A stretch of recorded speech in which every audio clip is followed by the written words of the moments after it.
एक वीडियो सामने आया है जिसमें जीएनएम की पोस्टिंग के लिए खुलेआम वसूली की जा रही है। एक रेट तय किया गया है कि अगर आपको जीएनएम बनकर काम करना है तो फिर तय रुपया चुकाना पड़ेगा। भ्रष्टाचार बिहार में किस कदर बढ़ा हुआ है इसका अंदाजा आप इसी बात से लगा सकते हैं कि 10,000 से लेकर 25,000 तक के रेट से तय हो रहा है कि किसको पोस्टिंग दी जाएगी और किसको लटकाया जाएगा। यह बिहार के भ्रष्टाचार का नंगा नाच बता रहा है कि यहां बिना पैसा के कुछ नहीं होता। नौकरी के लिए भी पैसा, पोस्टिंग के लिए भी पैसा, ज्वाइनिंग के लिए भी पैसा। और अगर यह सब सुशासन बाबू को नहीं दिख रहा है तो कोई बात नहीं, वो बोल सकते हैं कि कोरोना वायरस के कारण भ्रष्टाचार थोड़ा बहुत बढ़ गया है। तो क्या हो गया, हम बिल्कुल इस पर फिजूल में बहस नहीं करेंगे। सर सोचिए ना कि राजधानी पटना में जहां आप और आपके सारे मंत्री तथा सारे बड़े अधिकारी रहते हैं और वहां के सबसे बड़े सरकारी अस्पताल में खुलेआम पैसा लेकर ज्वाइनिंग कराया जा रहा है, तो दूर किसी प्रखंड में वैसे अधिकारी किस स्तर पर भ्रष्टाचार करते होंगे। एक नामी मीडिया कंपनी ने जो लिखा है उसे पढ़कर सरकार के मंत्रियों को शर्म के पानी में डूब जाना चाहिए। उसने बिहार में भ्रष्टाचार की कहानी को बताते हुए कहा है कि बिहार में भ्रष्टाचारियों को सीएम पीएम का भी डर नहीं। अब नमस्कार, मेरा नाम है मोहित कुमार सिंह और आप देख रहे हैं हमारा विशेष कार्यक्रम एक्सप्लेनर।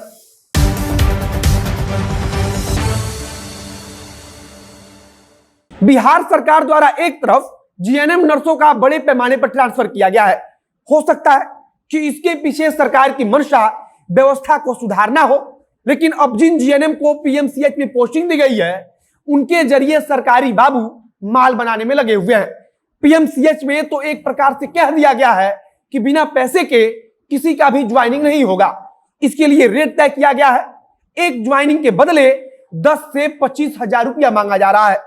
अब अगर ऑफिस में बैठा कोई सरकारी बाबू रिश्वत मांगेगा तो कोई भी व्यक्ति बड़े अधिकारी के पास जाएगा, लेकिन अगर वहां जाने का कोई फायदा ना हो तो फिर क्या करना चाहिए।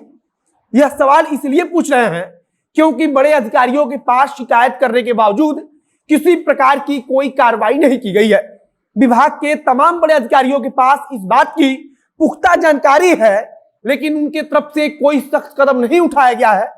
अब अगर शिकायत के बावजूद कोई कार्रवाई नहीं होगी तो सीधे तौर पर सवाल उठेगा कि क्या यह सब कुछ बड़े अधिकारियों की रजामंदी से हो रहा है।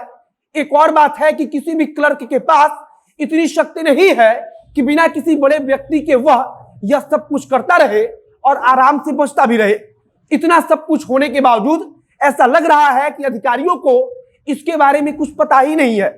हमें याद आता है नीतीश जी का वह भाषण जिसमें वे CCC के नाम पर खुद से खुद का पीठ थपथपाते हैं। क्राइम, करप्शन और कम्युनलिज्म पर किसी भी प्रकार से समझौता ना करने वाले नीतीश जी के राज में करप्शन इस कदर है कि बिहार पूरे देश में टॉपर्स की सूची में आता है।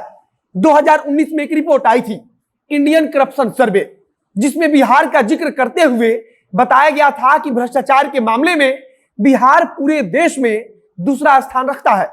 बताया गया था कि बिहार के 75% लोगों को अपना काम करवाने के लिए रिश्वत देना पड़ता है। इसमें भी 50% लोग ऐसे हैं जिन्हें कई बार रिश्वत देना पड़ता है। मुख्यमंत्री नीतीश कुमार आजकल जनता दरबार लगा रहे हैं और जनता दरबार में एक युवक इस बात की शिकायत लेकर पहुंचा था कि रजिस्ट्रार कार्यालय में भूमि से संबंधित कागजातों के कॉपी के लिए 10,000 रिश्वत मांगा जा रहा है।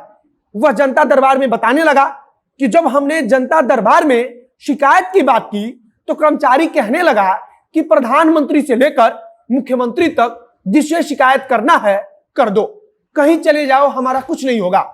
भ्रष्टाचार से जुड़े कितने मामले दर्ज किए गए उसमें तो लगातार कमी आती गई, लेकिन जमीन पर सच्चाई इसके उलट होती गई। जो सरकारी आंकड़ा मौजूद है उसके अनुसार 2017 में 83 मामले दर्ज किए गए थे। अगले साल यानी कि 2018 में यह घटकर 45 हो गया। इसके अगले साल 2019 में सिर्फ 36 केस दर्ज हुए। लेकिन आज भी पंचायत स्तर से लेकर राज्य स्तर तक के सरकारी कार्यालयों में जाइए और देख लीजिए कि कैसे हर काम के लिए एक अलग रेट तय करके रखा गया है।